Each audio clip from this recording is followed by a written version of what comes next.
Pascal Bordes, je voudrais vous faire réagir à ce que disait le Premier ministre dans l'hémicycle de l'Assemblée nationale en réponse à Marine Le Pen. Il vous accuse d'être des agents russes sur le sol français. Il dit si Marine Le Pen avait été élue en 2022, on ne fournirait pas des armes à l'Ukraine, mais des armes à la Russie. Qu'est-ce que vous répondez ? Alors, je suis consternée et atterrée. Consternée par la faiblesse de l'argumentation, de l'argumentaire. C'est absolument pathétique. Le Rassemblement national, selon le Premier ministre et le Président de la République, sont responsables de tout.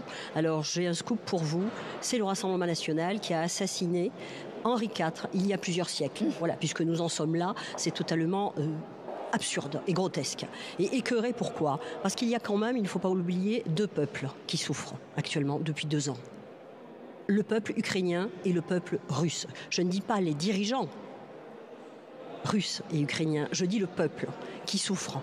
Et j'ai l'impression que le gouvernement, c'est pas qu'une impression, j'ai la certitude que le gouvernement, après la désastreuse séquence de samedi au salon de l'agriculture par le président Macron, n'a trouvé que ça pour se rattraper. Attendez, soyons clairs, sur la Russie, est-ce qu'il y a bien un attaquant et un attaqué pour vous ?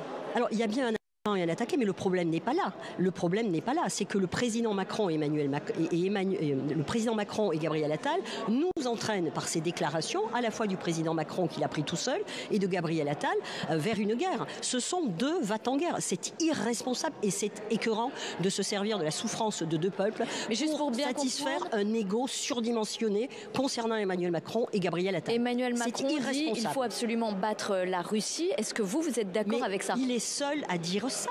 Donc vous n'êtes pas d'accord avec ça ? Je n'ai pas dit ça. Je dis, posons le problème comme il se pose. Ça n'est pas cette question-là. La question qui se pose, c'est que quelqu'un veut nous amener dans la guerre. Quel autre peuple européen est d'accord avec ça ? Il n'y a aucun consensus et nombre de dirigeants européens se sont élevés et sont totalement effarés par la prise de position du président français, dont on a l'impression qu'il est en permanence sous certaines substances psychotropes. Il devrait arrêter avec ça. C'est manifestement dangereux. Cet homme n'est pas fait pour diriger la France. Il nous entraîne vers des dérives et vers la guerre. C'est pas lui qui fera la guerre. Ce sont nos enfants. Il faut que les Français, le peuple français, on va donner la parole. Une question, Pascal Bordes, sur le débat avec vote qui aura lieu au Parlement, on n'a pas encore la date, sur cette question d'un accord bilatéral de sécurité avec l'Ukraine et qui prévoit notamment 3 milliards d'euros d'aide à l'Ukraine. Est-ce que vous, au Rassemblement national, vous seriez prêt à voter cette aide de 3 milliards ?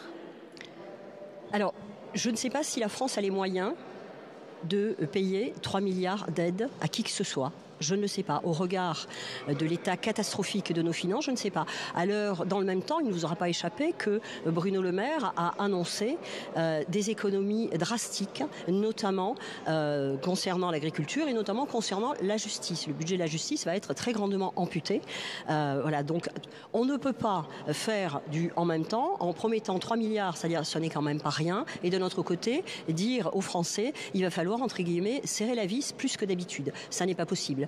Quant au débat tel que le président veut qu'il ait lieu, en fait, il se souvient brutalement qu'il a un Parlement. Il aurait peut-être dû commencer par consulter le Parlement avant de prendre unilatéralement une décision, parce que si effectivement des troupes au sol sont envoyées, c'est une guerre. Et une entrée en guerre avec une puissance nucléaire. Que vous n'êtes pas prêt, en tout cas, à financer ce soutien à l'Ukraine. Je n'ai pas dit ça. Je n'ai pas dit ça. J'ai dit simplement, avant d'annoncer des chiffres, pourquoi 3 milliards, pourquoi pas 10, pourquoi pas 15 ?